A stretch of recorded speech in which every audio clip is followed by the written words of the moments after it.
안녕하십니까. EQTV 5번째 시간을 맞았습니다. 오늘은 특별히 오마이뉴스 사옥에서 오마이뉴스 대표 오연호 대표님을 모시고 또 이렇게 좋은 이야기를 나누려고 합니다. 먼저 말씀드릴 것은 저희가 코로나 바이러스 시대에 발열 체크와 또 거리두기, 정부에서 권하는 그런 방역 시책을 다 준수하고 이 영상을 찍고 있음을 알려드립니다.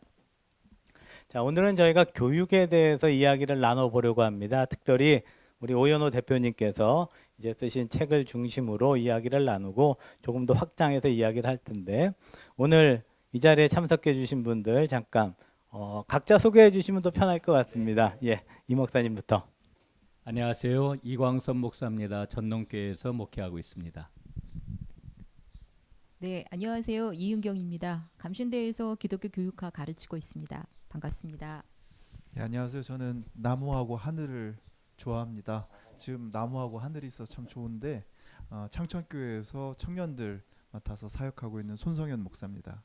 네, 반갑습니다. 오마이뉴스 서교동 마당집에 오신 걸 환영합니다. 오연호입니다. 반갑습니다. 아유, 이렇게 귀한 분들 모시게 돼서 정말 기쁘고 감사합니다.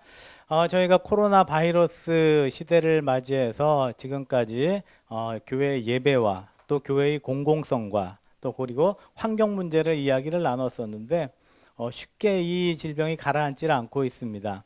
또 우리가 평소에도 관심이 있었던 한국 사회와 한국 교회의 교육에 대한 이야기를 또 이렇게 우리 오 대표님과 또 전문가 우리 두 박사님을 모시고 나누게 돼서 참 기쁘게 생각을 하고 오늘의 이야기를 통해서 좀 좋은 실마리가 발견될 수 있으면 좋겠다 생각이 듭니다.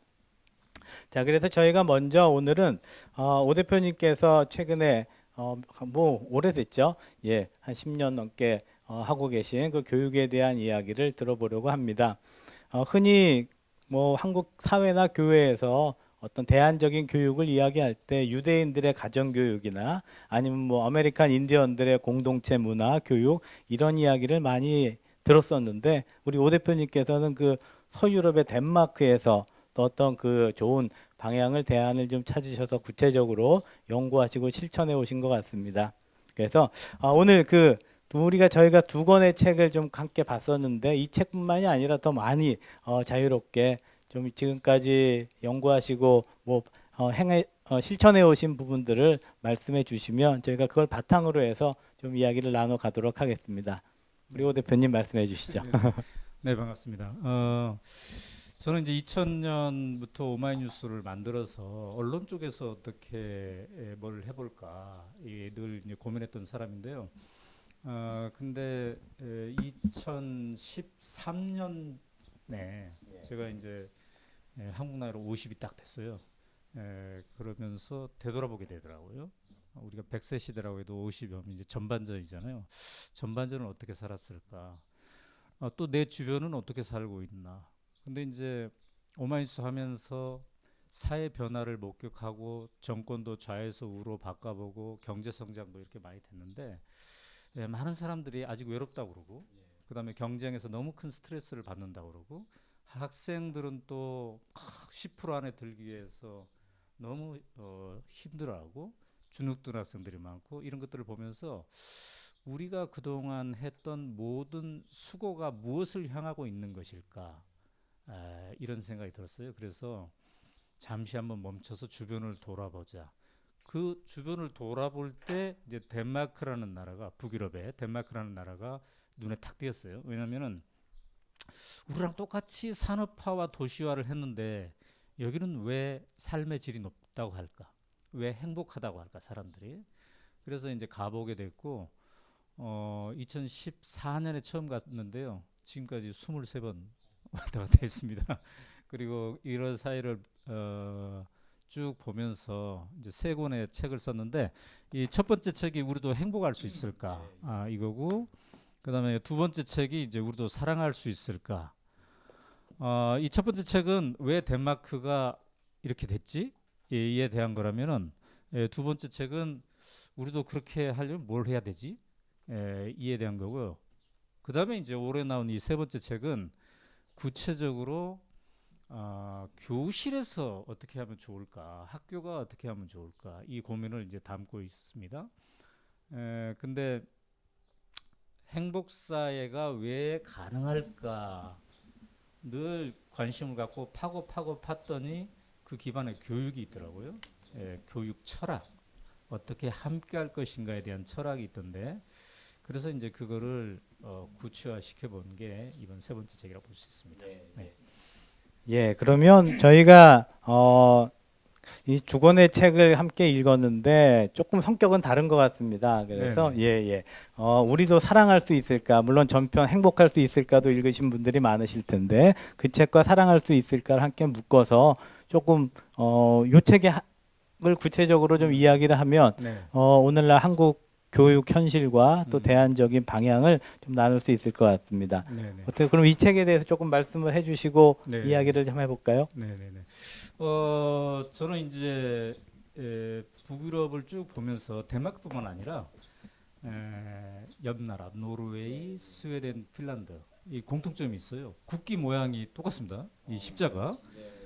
그다음에 이제 인구의 한 80%가 개신교 중에 루터교. 그 기반을 이제 이렇게 깔고 있는 거예요. 근데 덴마크뿐 아니라 다른 나라, 북유럽의 다른 나라들도 대체로 행복 지수가 높아요. 그래서 저는 이제 그 나라들도 쭉 돌아다니면서 이런 책을 썼는데 공통점이 있는 것 같더라고요. 그 핵심적인 공통점이 그 사이의 어떤 중심 철학이 확고한 것 같아요. 그 중심 철학은 내가 행복하려면 옆 사람도 행복해야 된다. 예. 그러니까 내 이웃을 내 몸처럼 사랑하라. 우리가 늘 이렇게 말씀에서 들었던 그것이 실질적으로 문화로 정립할 수 있는 것. 이게 굉장히 중요한 힘인 것 같은데 그게 학교에서, 가정에서, 사회에서 교육 과정을 통해서 함께 일체화돼서 간다. 그러니까 학교에서 배운 것이 사회에서도 통하고 가정에서도 통하고 이게 이제 함께 있다는 거죠. 그래서 중심 철학이 확고하다는 거. 그 다음에 이제 또 하나만 들어본다면은 이게 굉장히 중요하다라고 하면 말과 선언으로 그치는 게 아니라 실질화해서 문화화된다는 거. 그러니까 예를 들면 그런 거 있잖아요. 직업에 귀천이 없다 이런 거. 그러니까 얼마 전에 이 서교동 마당집에 이 책을 가지고 독후 수다를 하는데 20대랑 50대, 70대가 모였어요. 그래서 막 하다가 이 질문이 생겼어요. 직업에 귀천이 없다. 이 얘기를 처음 들어본 게 언제냐? 근데 70대 할아버지가 그러더라고요. 자기도 초등학교 교과서에서 봤다고. 근데 50대도 자기도 초등학교에 봤대. 20대도 그러고 지금도 교과서에 실려 있대요. 그럼 70대를 기준으로 하면 60년 전에 우리가 중요하다고 해서 초등학교 교과서에 배웠으면 이제는 문화화되면 좋지 않을까. 왜 우리가 이게 실천을 못했을까. 그런 문제의식을 함께 있는 거예요. 그러니까 하나는 중심 철학이고 또 하나는 그거를 삶 속에서 문화화하는 거. 이 두 가지를 담아본 거죠. 예, 그러면 먼저 이 목사님께서 이 책에 대해서 느낌이든지 질문이든지 나눠주시면 이야기를 좀 풀어나가도록 하겠습니다. 그 오 대표님 이야기를 들으면서 덴마크하고 그 북구에그라는 그 나라들이 행복 지수가 굉장히 높고 그 중심에 삶의 철학이 확고하고 이게 삶으로 이제 완전히 표현이 되는 문화화됐다라고 하는 이 말씀이 저는 굉장히 이게 요즘 아이들 말로 하면 뼈 때리는 우리에게 아주 굉장히 중요한 거를 좀 제시하는 그런 이야기라고 생각이 들어요. 이를테면은 제가 이제 교회에서 목회를 하는 목사로서 덴마크의 그러한 그 근대화라 그럴까 행복한 나라를 이루는 데 있어서 바탕이 되는 게 이제 그룬투비 목사 뭐 이 얘기를 하잖아요. 예, 우리 한국 기독교에서도 그룬투비 이야기를 참 많이 해왔습니다. 뭐 수도 없이 했어요. 그런데 그룬투비에 대해서 그 접근하는 그런 그 방식이 이를테면은 이 표현이 적절한지 모르겠으나 호결론적으로 혹은 우리 기독교를 옹호하는 이런 그 교리적인 차원에서 그룬투비의 그러한 그 위대함 혹은 신앙의 그러한 그 어떤 힘 이런 것만을 얘기를 했지 그 그룬투비 목사님이 그 지향했던 삶의 철학 혹은 문화로서의 그러한 그 삶으로 나타나는 실질적인 그러한 그 삶으로 우리 기독교를 어떻게 우리 사회 속에 체화시킬 건가 뭐 이런 데에 대해서는 우리가 그동안 너무 소홀하게 생각을 해왔던 게 아닌가 예, 이런 생각을 좀 갖습니다. 예. 예, 저희가 좀 이야기를 오 대표님한테 좀 많이 끌어내야 될 것 같습니다. 그래서 우리 이 박사님, 이은경 박사님과 손성현 박사님도 이 책과 또 이 책과 관련된 이야기를 좀 나눠 주신 후에 또 오 대표님 말씀을 좀 듣도록 하겠습니다. 이 박사님. 네, 이제 방금 전에도 이제 오 대표님이 얘기를 해주셨고 저 또한 이제 똑같이 생각하는 건데요. 한국에도 교육 철학이 없는 건 아니거든요. 근데 말씀하신 대로 그 철학이 삶에서 또는 현장에서 또는 일상생활에서는 전혀 실현되고 있지 않다는 게 문제인 것 같아요. 근데 이제 덴마크를 다녀오시면서 한국에서는 왜 그게 안 됐을까? 혹시 그 원인에 대해서 좀 생각하시거나 이런 게 있으면 좀 얘기를 들었으면 네, 좋겠습니다. 날카로운 질문하신. 자, 우리 손 박사님도 말씀을 해주시고 이렇게 하실까요? 그럼 이 목사님 말씀해 주신 거랑 우리 이 박사님 얘기해 주신 거. 저 이은경 박사님께서 먼저 교육학을 전공하셨으니까 교실이나 학교에서 느끼기에 왜 안 될까? 그러니까 지금 말씀하신 게 교육 철학이 우리가 없는 게 아니다. 이렇게 말씀하셨잖아요. 근데 제가 봤을 때는 있고 그다음에 그게 덴마크 교육 철학하고 똑같더라고요. 그러니까 우리가 학교마다 지금 교실마다 학교마다 그 교문에 써 있는 게 뭐냐면 더불어 행복한 학교. 그다음에 스스로 더불어 즐겁게 단 한 명의 학생도 놓치지 않는 학교. 다 이미 그거로 돼 있거든요. 그다음에 이 학교 이전에 이미 대한민국 헌법 10조에 대한민국의 모든 국민이 존엄과 가치가 있으며 행복을 추구할 권리가 있다. 이미 다 돼 있어요. 그래서 제가 덴마크를 자꾸 왔다 갔다 하는 이유가 덴마크 뭘 배우자 이거라기보다는 어쩜 우리랑 이렇게 똑같을까? 내세우는 게. 근데 얘네들은 왜 되고 우리는 왜 이게 문화가 안 됐을까? 이런 생각을 해보는 거예요. 그래서 제가 이제 현장에서 느끼신 건 어떤가 먼저 들어본 다음에 본인의 의견을 말씀하시고 또 대화를 해주실 것 같습니다. 글쎄요, 이거는 저도 늘 네. 고민하는 거기는 한데 네. 이거는 뭐 학교나 교회나 정말 다를 바가 없는 것 같아요. 제가 이제 최근에 읽었던 책 중에 하나에서는 우리나라의 이제 교사들이 가지고 있는 문화에 몇 가지 단점이 있다라고 지적하면서 첫 번째로 꼽고 있는 게 뭐였냐면 교사들이 가지고 있는 개인주의라는 거예요. 이건 이제 교육학자들이 이제 이렇게 진단을 한 거예요. 네. 그러면서 서로의 교실에서 무슨 일이 벌어지는지 관여하지 않는다. 다시 말하면 관여하지 못한다. 이게 우리나라 교육의 문제다. 라고 얘기를 하고 있었는데 저는 이거를 이제 오연호 대표님의 글을 읽으면서 반대에 되는 질문이 들었어요. 오히려 덴마크에서는 저도 덴마크를 다녀왔는데 거기서는 철저하게 교사의 이런 개인주의를 옹호해주고 당연하다고 얘기를 하거든요. 그래서 서로의 교실에서 무슨 일이 벌어지든 그거 네가 책임지는 거니까 심지어는 이제 학교장도 관여하지 않더라고요. 자율성. 네, 교사의 자율성을 철저하게 보장을 해주는데 똑같이 그 보장하는 걸 왜 우리나라에서는 이게 우리 교육 문화에서는 단점이라고 이게 우리가 가진 한계라고 이야기를 하고 왜 저 나라에서는 이것이 장려되고 있을까? 근데 우리 사회가 가지고 있는 여러 가지 그 보수적인 문화였던 것 같아요. 그러면서 이런 단적인 문제도 있고 또 우리가 가지고 있는 보수성이 있다. 우리는 남들에게 튀면 안 된다라고 처음부터 가르치는 것 때문에 내가 그런 교육 철학을 가지고 있고 생각이 있어도 할 수가 없다는 거예요. 근데 이제 오히려 반대로 덴마크나 핀란드 같은 경우는 튀어도 괜찮다. 그렇죠. 너의 개성을 드러내도 괜찮다라고 지지해 주는 게 교실에서도 실제로 가능하고 사회에서도 가능한데 우리는 말로는 그렇게 하면서 실제에는 그렇게 못하는 게 학교에서부터 이게 상하 관계에서도 잘 안 되는 것 같고 여러 가지가 있는 것 같아요. 그다음 뭐 입시 문제도 있는데 그것도 당연히 네네네. 또 우리나라와 이쪽의 그래요. 상황은 다르고요. 이제 이게 지금 질문하신 게 어쩌면 핵심적으로 오늘 우리가 얘기해야 될 것이기 때문에 제가 이제 딱 하나만 언급하고 넘어가겠습니다.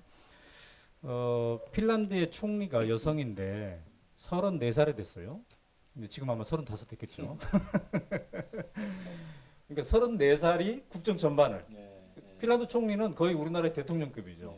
거기 대통령이 있긴 하지만 상징적이니까 거기는 실질적인 국정을 총괄한 사람이 34살. 지금 우리 이제 딸이 28이거든요, 지금. 그러면 6년 후에 우리 딸이 대한민국 총리가 된다면 저는 불안할 것 같아요. 가능할 것 같은데. 예? 가능할 것 아, 불안할 것 같아. 제가 불안할 것 같아. 근데 그럼 왜 34살에게 이 맡길까? 핀란드 사람들은 나이는 34살인데 정치 경력은 20년이라고 볼 수가 있겠죠. 왜? 14살부터 학교에서 실질적인 민주주의를 하고 학교에서부터 실질적인 정치를 하면 삶을 위한 수업을 했으면 중학교 때부터 해도 경력 20년이라는 거죠. 근데 시험을 위한 수업을 했으면 안 되는 거죠, 그 경력이. 그래서 우리가 어떤 배우는 과정이 실질적인 것을 배우느냐 아니면은 시험 통과하기 위해서 열심히 하고 시험 끝나면 또 싹 잊어버리고 다시 하고 그러느냐. 그래서 이 책에 그 사회 선생님이 그런 얘기를 하잖아요. 우리는 교실에서 민주주의를 가르치지 않는다. 민주주의를 가르치는 게 아니라 실천하고 교실 자체가 그 장이 돼야 된다. 그래서 그런 의미에서 우리 교육 전반을 한번 되돌아보는 그런 게 필요한 것 같아요. 그리고 말씀하신 그 교사들이 왜 그러냐 그러는데 교사들도 어느 날 갑자기 교사가 된 게 아니라 유치원 때부터 초등학교, 중학교 그런 방법의 교육을 받았나 안 받았나 이것도 관련 있겠죠. 네. 네, 그러니까 제가 아까 잠깐 저도 이제 올해 1월달에 덴마크를 갔을 때 같이 가셨던 분들이 절반 이상이 다 이제 현재 우리나라 중고등 사립학교에서 종교를 가르치고 계신 선생님들이었어요. 그러다 보니까 질문을 하는 게 정말 한국스럽더라고요. 학교장에게도 질문하고 교사에게도 질문하고 이분들이 가장 먼저 묻는 게 뭐였냐면 교육 과정이 어떻게 되나요? 교과서는 뭘 쓰나요? 그랬더니 이제 나중에 교장하고 이야기를 할 때는 교장 선생님이 그래요. 담임 선생님이 무슨 교과서 쓰는지 저 모르는데요. 네. 이렇게 표현을 하니까 다들 선생님들이 당황을 하신 거예요. 어떻게 학교장이 모를 수가 있지? 근데 이제 그러면서 물었더니 이 교장 선생님 얘기가 그거는 교사의 재량이니까 교과서를 쓰던지 말던지 또는 어느 교과서를 쓰던지 선택은 전적으로 교사의 몫이다. 그래서 우리는 관여하지 않는다. 그랬더니 같이 갔던 이 선생님들이 너무 놀라시는 거예요. 그러니까 그거부터가 우리하고는 분위기가 너무 다른 것 같아요. 교사들에게 자율권이 있다고 하지만 실제로는 없더라고요. 자, 우리 손 박사님 또 한 말씀 해주시죠. 저는 아직 할 말이 없습니다. 여러분들이 행복하니까 저도 행복해가지고 지금 듣고 있는 것만으로도 굉장히 교육을 실천하시는군요. 진짜 재밌습니다. 지금 계속 예, 좀 예. 들을 수 있게 예. 허용해 주시면 제가 좀 예, 더 예. 들어보도록 하겠습니다. 근데 이제 아까 우리 이 박사님께서 교장 선생님 예를 들었잖아요. 제가 이제 한국에서 여러 학교에 강연을 가면 이제 먼저 교장 선생님 방에 가가지고 차 한잔 대접받잖아요.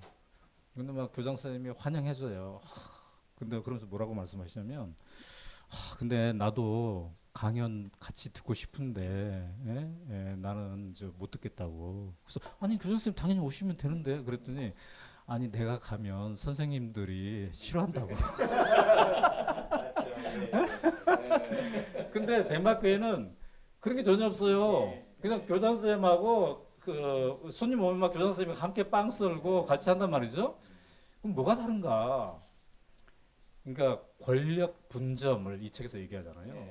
그러니까 권력 분점, 교장과 선생님과 학생이 골고루 권력 분점을 하면서 학교를 민주주의의 공동체로 만드는가 안 만드는 이 차이인 것 같아요. 그래서 덴마크 같은 경우에는 이 권력 분점이 있기 때문에 서로 거리감이 별로 없고 함께 그냥 이렇게 하는 분위기가 만들어지는 거고 거기에서 이제 자기 주도성이 각 세력마다 있는 것 같아요.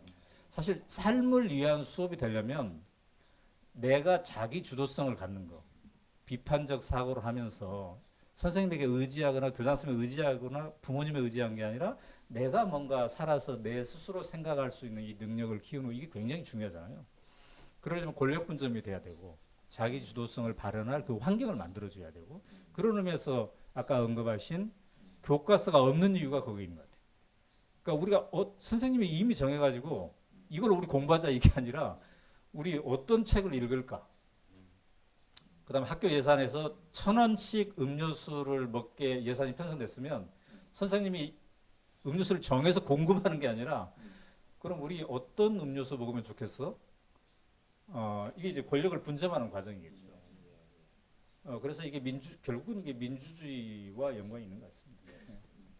듣다 보니까 이제 질문이 생겼습니다. 그 권력이 있으면 그걸 이제 어떤 선생님은 우리 안에 사다리 혹은 우리 안에 피라미드 뭐 그리고 어떤 분들은 그 기독교적인 용어를 쓰더라고. 우리 안에 바벨탑. 이게 이제 위계가 분명한 거잖아요. 이게 있으면 이제 소통이 안 되고 실제로도 제가 이제 20대 그 청년들이랑 이렇게 만나면은 뭐 저를 좋아하는 청년들도 있지만 두려워가지고 뒤로 물러선단 말이에요. 그러면은 마음과 마음을 터놓고 하는 대화가 불가능해지는 것을 경험합니다.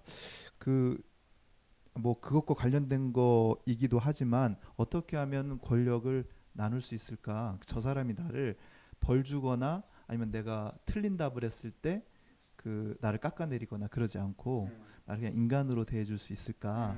이런 것들이 굉장히 중요한 포인트가 될 것 같아요. 근데 제가 요즘 굉장히 깊이 생각하는 그 우리 말 중에 개구리 올챙이적 생각을 못한다라는 말인데 저는 이게 그 발달 심리적으로도 그렇고 굉장히 깊은 통찰을 가지고 있는 그 말이다라는 생각이 들어요. 우리가 우리 스스로 올챙이 쪽도 생각을 잘 못하고 지금의 올챙이들은 도대체 어떤 생각을 하는지를 잘 모릅니다.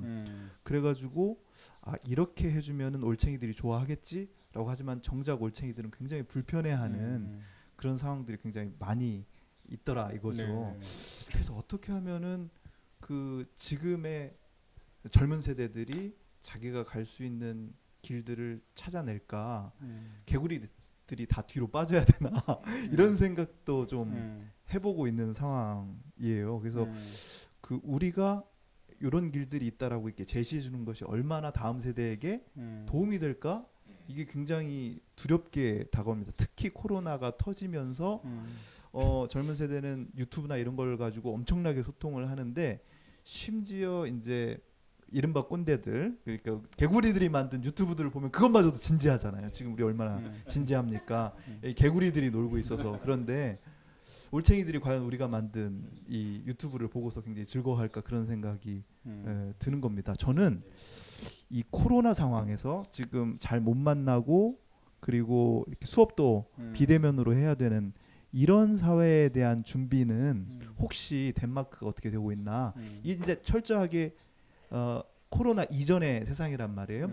코로나 이전 세상이라면 닮고 싶은 모습들이 상당히 많이 있습니다. 근데 앞으로 우리가 이제 그 팬데믹 때문에 자주 교류하지 못하고 접촉이 안 되는 상황에서 이런 식의 그 수업들이 가능해질까 그런 것도 한번 생각해 봐야 되겠다라는 생각을 했거든요. 그래서 혹시 지금도 이제 덴마크에 아시는 선생님들 많이 있어서 뭐 소식 주고 받으실 텐데 당장 올해도 덴마크 가셔야 되는데 못 가시는 거 아니에요. 24번째 채우셔야 되는데 그래야지 이 24이 좋으니까.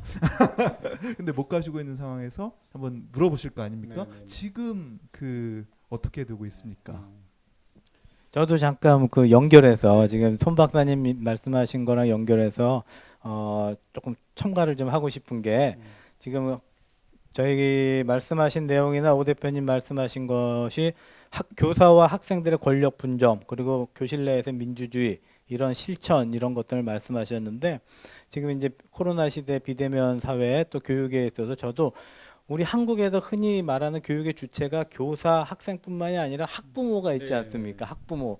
우리 한국 사회 교육이 좀 왜곡되는데 뭐 영향을 적지 않게 끼친 게 학부모들의 그런 위상이라고 생각이 드는데 뭐 저희 어렸을 때는 선생님한테 맞고 오면 그래 선생님한테 잘 맞았다 이랬는데 요즘은 선생님한테 맞고 오면 학교로 부모님이 가지 않습니까? 그래서 그런 의미에서 학부모까지 포함해서 교육의 주체들이 이 시대에 어떻게 변화되어야 할 것인가. 지금 손 박사님 얘기하신 것처럼 코로나 바이러스 시대에 또 덴마크는 어떻게 대응하고 있는가. 그래서 덴마크의 교육에서 학부모들은 어떤 역할을 하는지 그런 부분은 제가 많이 좀 못 본 것 같아서 말씀해 주시면 좋을 것 같습니다.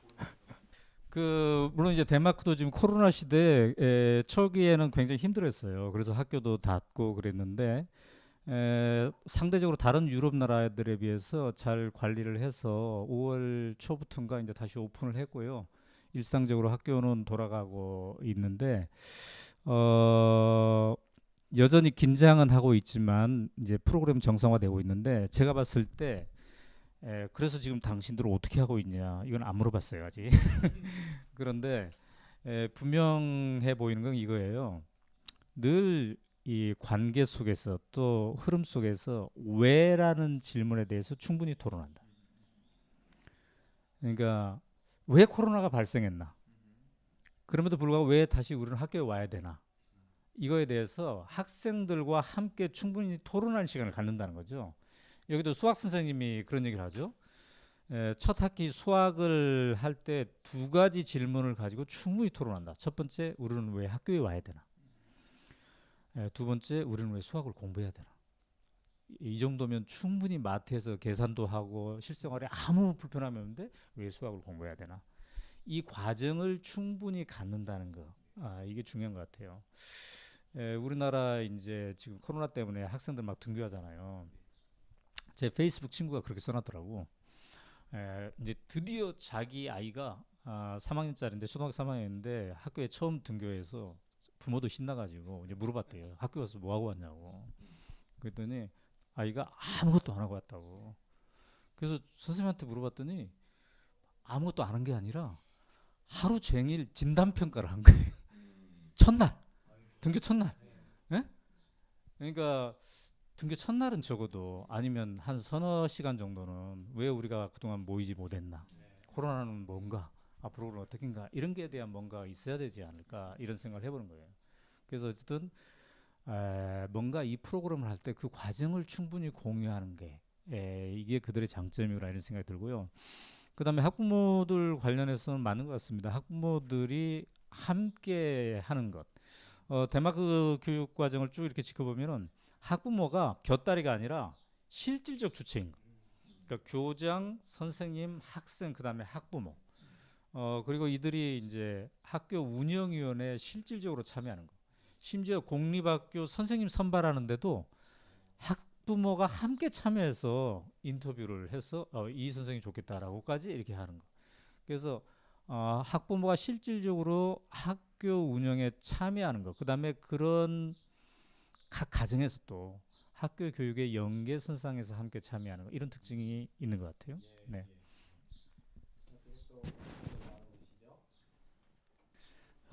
저는 이제 이 대화를 하는 그런 그 과정 속에서 그 책에서 아주 인상 깊었던 그런 그 네. 내용이 좀 생각이 났는데 잊고 있던 겁니다. 이제 이를테면은 우리 아이들이 세상을 만만하게 볼 수 있는 그런 그 힘을 불러 일으켜 주는 게 이제 교육의 힘이라고 하는 그런 그 대목을 제가 읽은 기억이 나는데 요즘 아이들 뭐 만나가지고 얘기를 해보면 세상 만만하냐 그러면은 어른들보다 더 깊이 절망하면서 만만하지 않다고 전부 대답을 해요.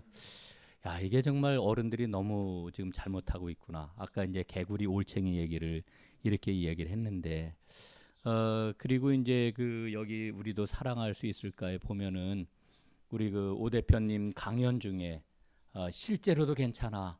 이 이야기가 전 아주 정말 가슴에 와서 팍 닿았어요. 이게 뭐냐면은 그 우리 어른들 뭐 지금 얘기하는 학부모, 교사 할 것 없이 기성세대들이 사실은 실제로는 괜찮지 않은데 괜찮다고 얘기하는 거예요.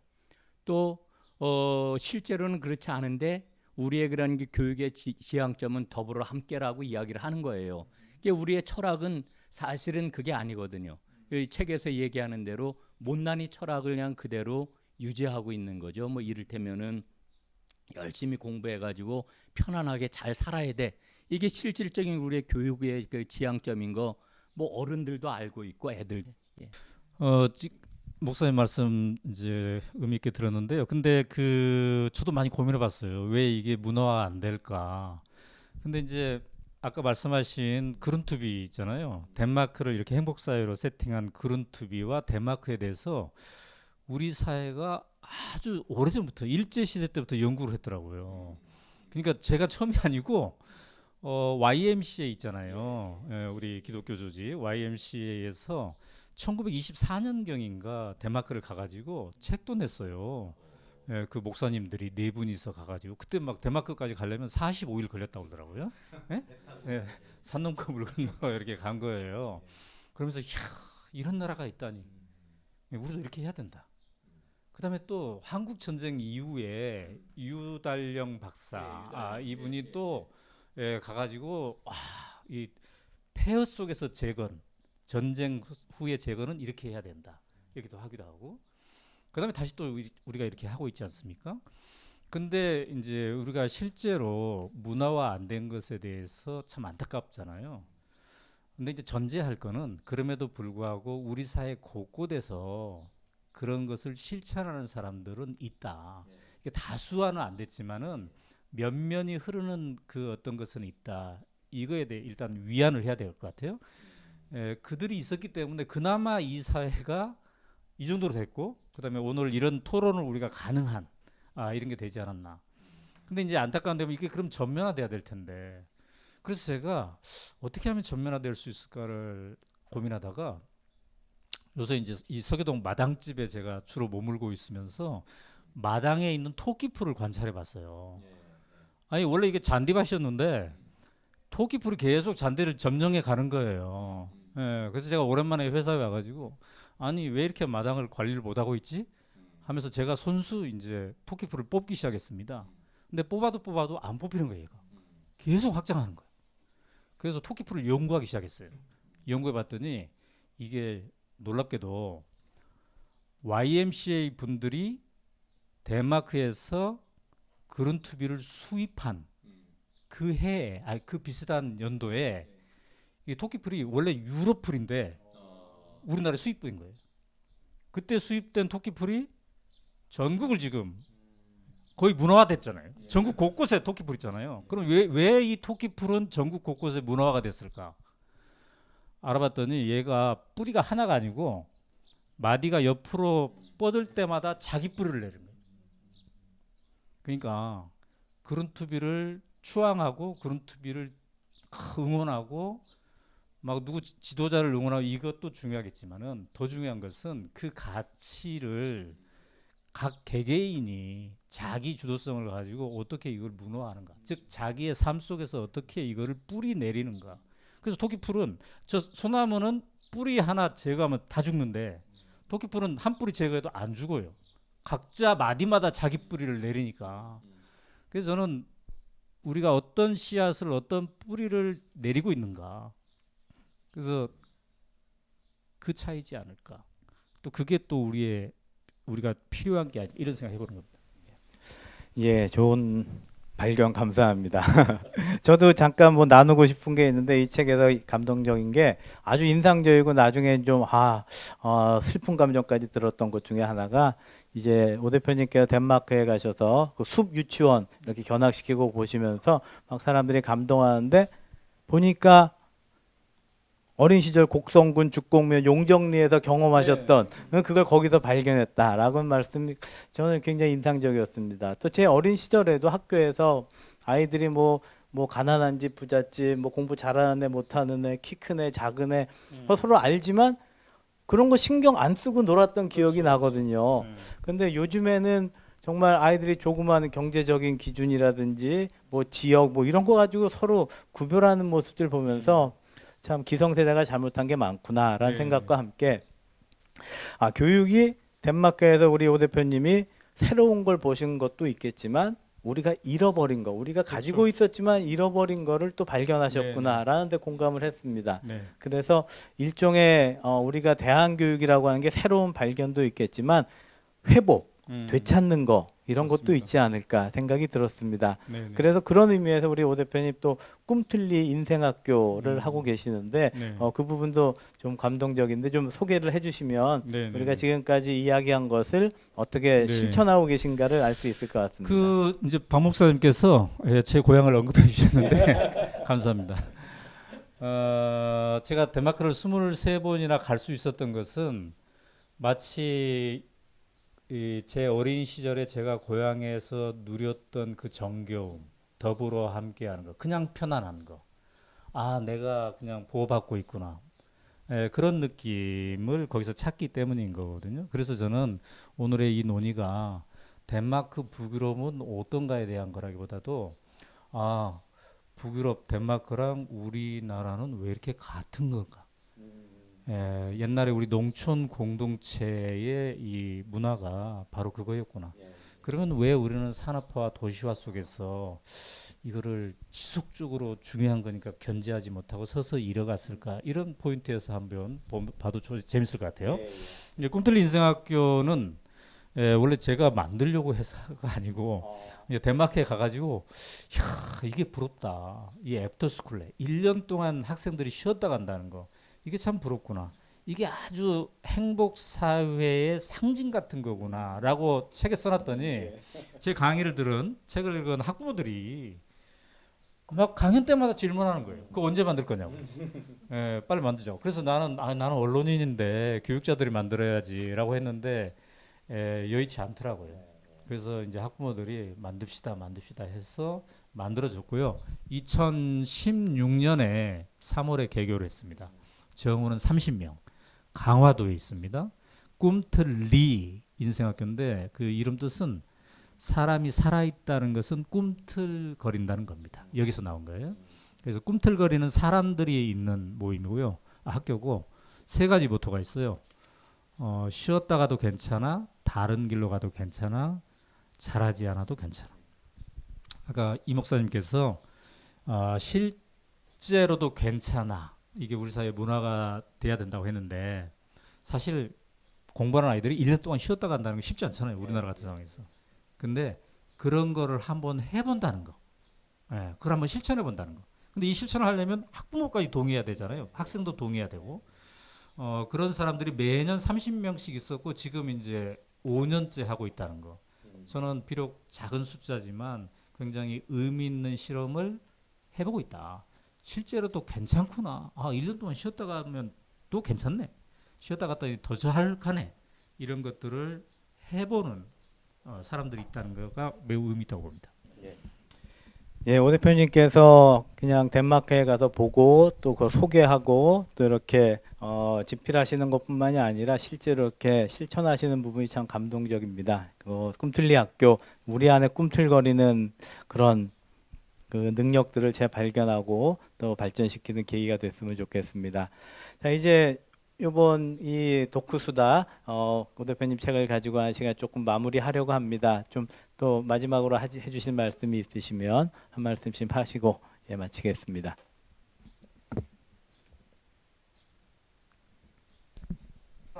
말씀 좀 하시죠. 말씀하겠습니다. 질문이 또 하나 있어가지고요.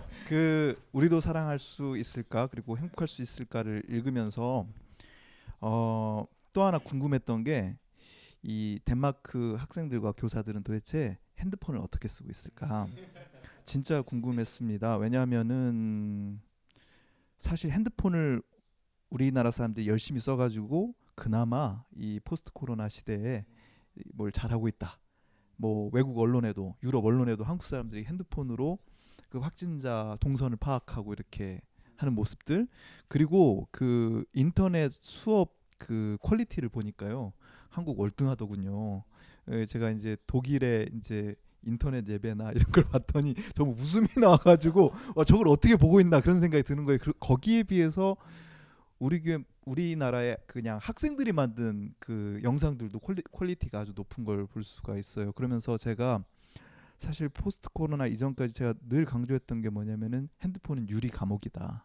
카라는 그 미국의 그 언론학자가 얘기한 것처럼 그리고 그 언론 투게더 언론이 아니라 단체로 외로워지게 만드는 그런 거다.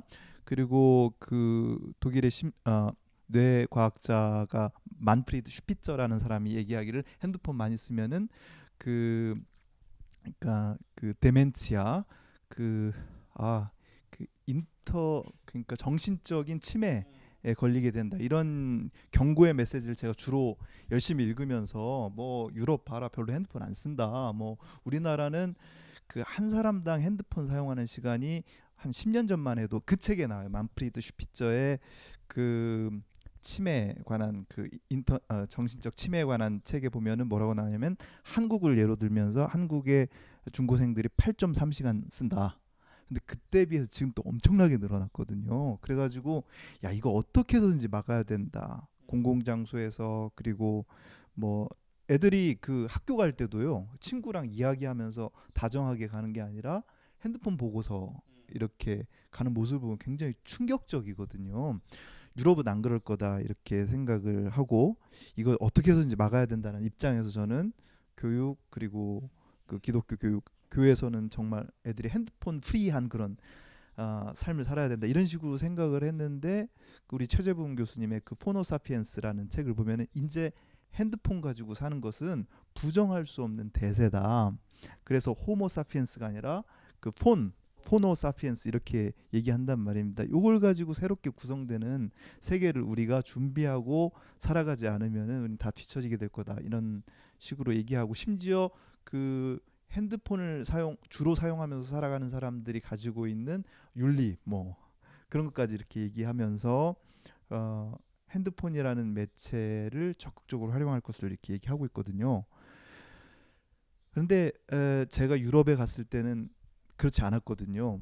그래서 저는 그 서로 소통도 많이 가능하고 뭐 그렇다 이렇게 생각하는 편이었고 우리나라의 과도한 핸드폰 문화 이거 빨리 없어져야 된다 이렇게 생각을 했는데 요즘은 이게 그냥 주도하고 있고 심지어 이제 포스트 코로나 시대를 준비하는 어떤 그런 강연 같은 데서도 이 포노사피엔스 이야기가 많이 나오고 있습니다. 근데 저는 여전히 이것은 인간적인 소통에 엄청난 방해물이다 이렇게 생각을 하고 있어요.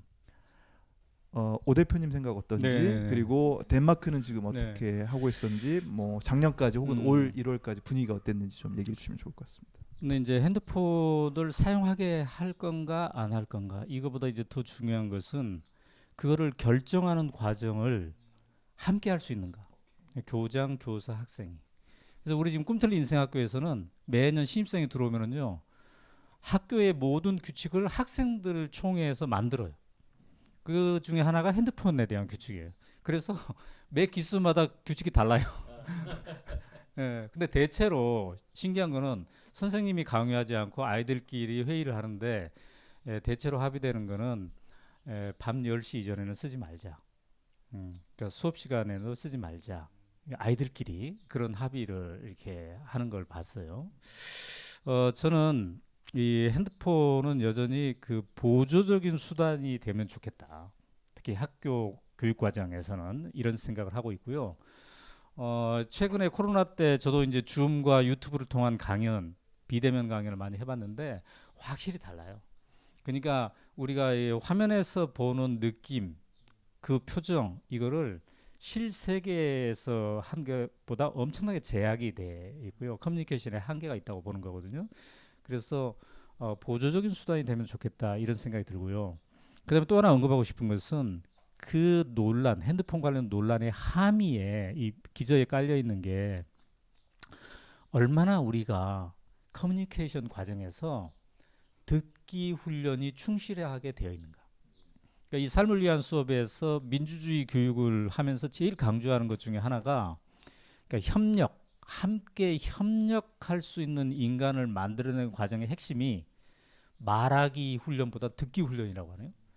그래서 덴마크에서는 말하기 훈련을 1시간 한다면 듣기 훈련을 10시간 한다는 거예요. 그러니까 내가 누군가의 말을 듣고 있다는 거는 내가 누군가의 말을 듣고 있다는 거는 배려, 존중, 함께 하고 싶은 마음 이게 있다는 거잖아요. 근데 핸드폰은 혼자에게 쓰는 거라면 근본적으로 이거를 제약하는 거잖아요. 그래서 핸드폰을 몇 시간 쓰냐가 중요한 게 아니라 서로 간에 함께 있을 때 남이 얘기할 때 배려하고 존중할 수 있는 문화를 형성할 수 있을까. 근데 이거를 하면은 서로 윈윈이라는 게 이 책의 주장이에요. 왜냐하면 남이 얘기하고 있을 때 아이들이 다 들어주는 문화가 돼 있으면 나중에 내가 발언할 때 덜 긴장하면서 자신 있게 발언한다. 내가 발언할 때 딴 사람들이 약간 참신한 질문을 했을 때 비웃지 않을 거다. 부족한 질문을 했을 때 그래도 들어줄 것이라는 이 믿음이 있기 때문에 스스럼 없이 내가 얘기할 수 있다. 그래서 결국은 윈윈이다. 결국 그런 문화를 만들어가는 게 좋지 않을까 이런 생각이 듭니다.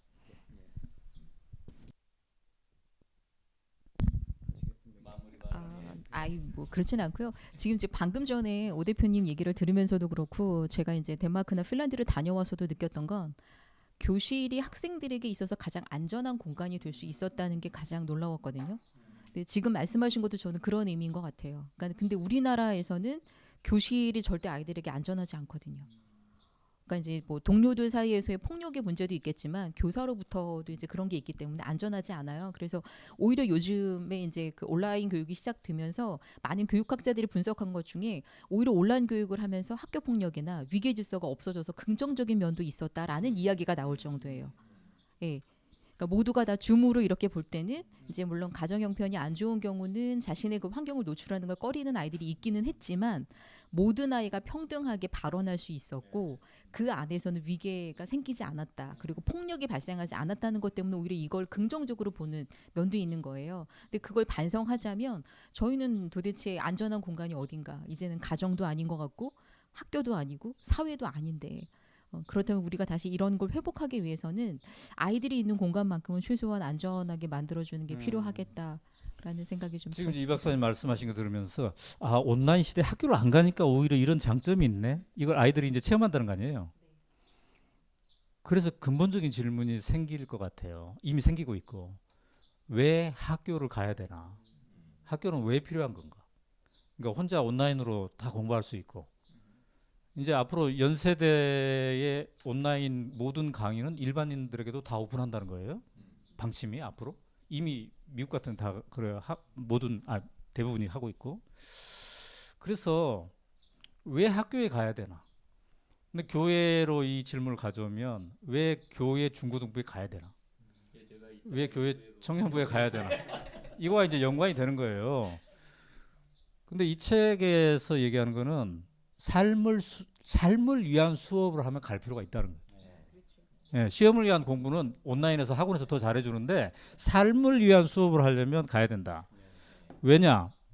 그러니까 학교가 각자 도생의 공간이 아니라 나의 장점과 너의 장점을 합쳤더니 더 큰 내가 되네, 더 큰 우리가 되네. 이걸 경험하는 장소라면 갈 필요가 있다는 거예요.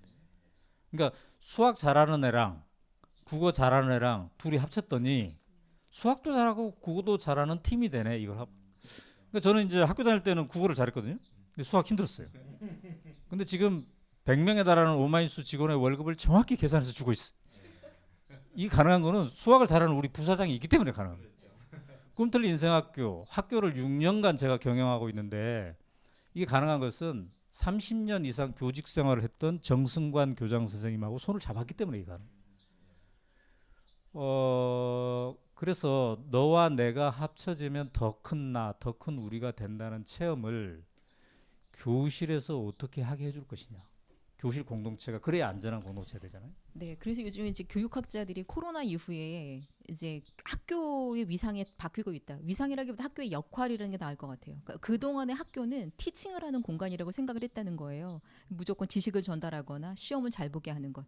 근데 해보니까 이게 이제 학교 교사보다 학원이 더 잘하고 사교육인 어떤 이제 교육, 에듀테크 기술을 가진 것들이 훨씬 더 잘하더라라는 말이에요. 근데 그럼에도 불구하고 왜 학교를 가야 하나, 학교가 필요한가라고 했더니 오히려 학부모들의 반응은 학교에 가야 아이들이 사회성을 키울 수 있겠구나라는 걸 알게 돼서 학부모들이 좋은 피드백이 있었다고 하고요. 그리고 교사들 사이에서는 이제는 티칭이 아니라 코칭의 의미를 갖게 됐다는 거예요.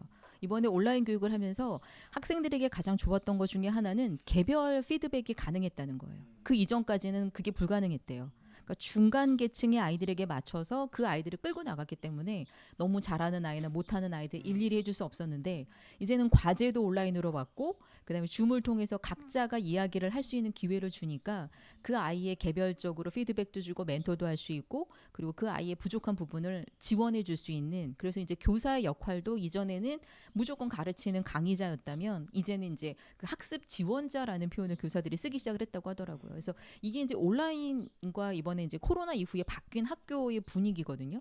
근데 저는 이것도 이제는 우리 교회 교육도 이렇게 가져와야겠구나. 그동안에 우리가 아이들에게 성서의 지식만 암기시키거나 구절을 암송하고 뭐 기도하는 걸 가르쳤다면 이제는 이 아이들을 정말 신앙인으로 키우는 방식으로 뭔가 좀 바뀌어야 되지 않나라는 생각을 이제 저는 자연스럽게 좀 했었는데 네, 이 얘기는 2부에 해야 되는 거죠. 예, 자연스럽게 네, 2부의 네. 주제를 말씀해 주셨습니다. 네. 자, 우리 벌써 한 50분 넘게 이야기를 나눴습니다. 오연호 대표님의 책을 중심으로 해서 독후수다 형식으로 이야기를 한국 사회 교육과 덴마크 교육에서 오는 그런 시사점들을 나눠봤습니다. 참 유익했던 것 같고요. 또 저희들이 이어서 교회 교육에 대해서 이야기를 하게 되는데 일단 여기서 좀 마무리를 하도록 하겠습니다. 특별히 오연호 대표님 감사합니다. 예, 또 뵙겠습니다.